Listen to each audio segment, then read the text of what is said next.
Hi, Sarah here, doing my ALS Ice Bucket Challenge, thanks to a nomination by my daughter, Jessica Morgan.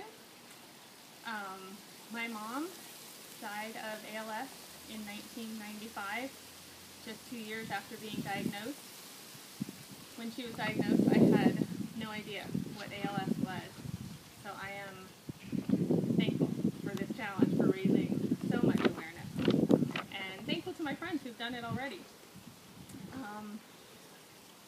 I'm going to nominate lots of people. Joan Kozak. I know you're busy today, but hopefully tomorrow you'll have time. Sydney Taylor. Lucy Landeros. Marissa Savio. Billy Kruger. Julie Ioannidis. John Bigler.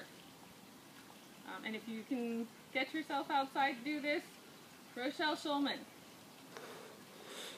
Do it within 24 hours and just pay $10 to one of the ALS organizations in your area, or skip the challenge and donate $100.